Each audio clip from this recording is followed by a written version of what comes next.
আমি অরিন্দম সেনগুপ্ত। এখানে মোটিভেশন নয়, রিয়েলিটি বলা হয়। আমরা বিশ্বাস করি এই পৃথিবীতে সবচেয়ে নিরাপদ জায়গা হলো বাবা মায়ের বুক। আমরা বিশ্বাস করি সবচেয়ে নিঃস্বার্থ ভালোবাসা আসে ওখান থেকেই।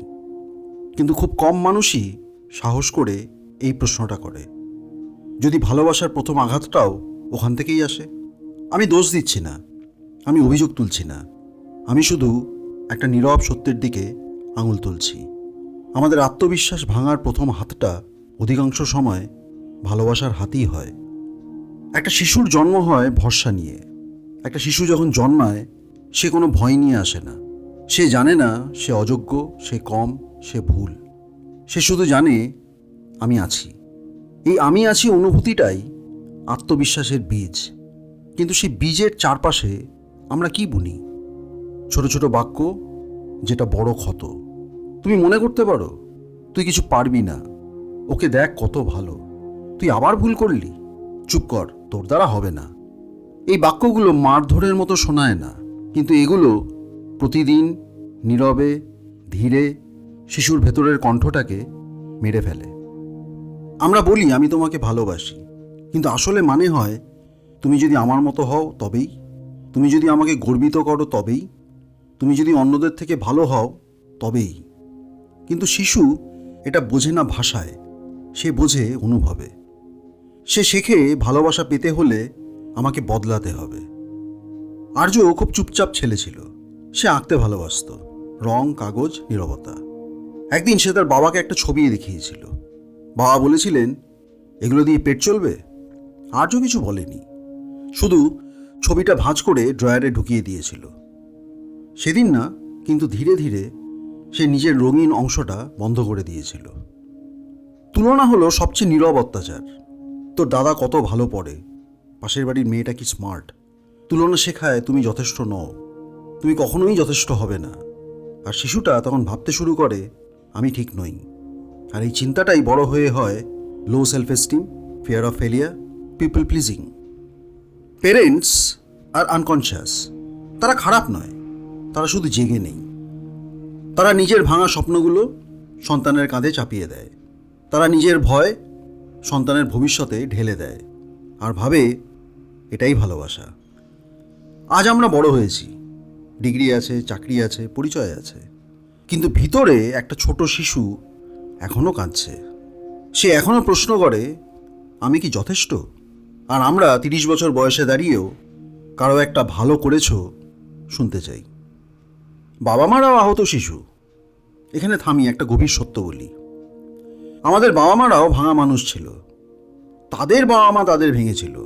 তারা শিখেছিল ভালোবাসা মানে নিয়ন্ত্রণ, শাসন, তুলনা। তারা সেটাই আমাদের দিয়েছে অজান্তে।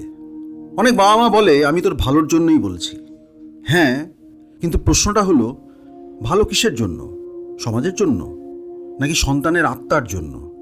ভালো ছাত্র হওয়া মানে কি ভালো মানুষ? আমরা বড় হয়ে নিজেদের দোষ দেই। আমরা বলি আমি উইক, আমি কনফিডেন্স পাই না, আমি পারি না। আমরা ভুলে যাই এই শব্দগুলো আমরা প্রথম শুনেছিলাম বাড়িতে। আর্য এখন 32 বছরের মানুষ, ভালো চাকরি, ভালো বেতন, কিন্তু মিটিংয়ে কথা বলতে গেলে গলা শুকিয়ে যায়। নিজের আইডিয়া বলতে গেলে ভয় লাগে, কারণ কোথাও ভিতরে একটা কণ্ঠ বলে তুই ভুল বলছিস। এই কণ্ঠটা তার নয়, এই কণ্ঠটা হয়তো তার বাবার অথবা মার। আমরা কেন বাবা মাকে দোষ দিতে চাই না? কারণ তারা দেবতার মতো। কারণ সমাজ শেখায় মা বাবাকে প্রশ্ন করা পাপ। কিন্তু প্রশ্ন করা তো দোষ নয়। অবচেতনতা চিহ্নিত করা দোষ নয়, ঘৃণা নয়, এটা একটা বোঝা। তাহলে মুক্তি কোথায়? মুক্তি শুরু হয় এই বাক্যটা বলার সাহস থেকে। আমার কিছু ভয় আমার নয়, আমার কিছু লজ্জা আমার নয়, আমার কিছু সন্দেহ শেখানো। আর যেদিন তুমি এটা বুঝবে, সেদিন প্রথমবার তুমি নিজের পাশে দাঁড়াবে। বাবা মাকে ক্ষমা করা মানে ভুলে যাওয়া নয়, ক্ষমা মানে বোঝা। তারা যতটা জানতো ততটাই দিয়েছে, কিন্তু এখন তোমার দায়িত্ব নিজেকে নতুন করে বড় করা। আজ রাতে নিজেকে জিজ্ঞেস করো, আমি নিজেকে নিয়ে যা ভাবি, এই ভাবনাগুলো কি আমার, নাকি উত্তরাধিকার?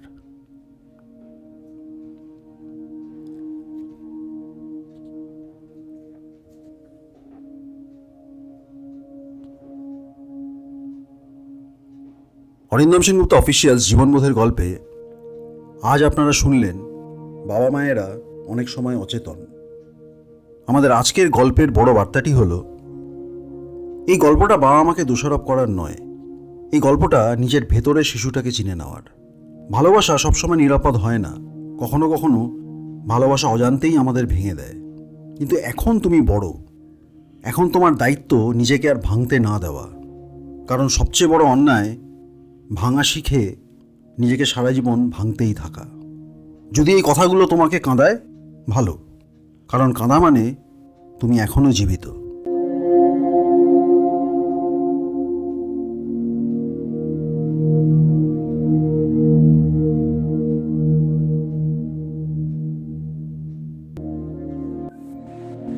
অরিন্দম সেনগুপ্ত অফিসিয়াল জীবনবোধের প্রতিটা গল্পে একটু জীবন, আর প্রতিটা জীবনে একটা গল্প। ছোট গল্প, বড় শিক্ষা। গল্প শেষ নয়, জীবনও নয়। শোনো, শেখো, বাঁচো। আজ এ পর্যন্তই। দেখা হচ্ছে পরের গল্পে। লাইক, শেয়ার আর সাবস্ক্রাইব করতে ভুলো না।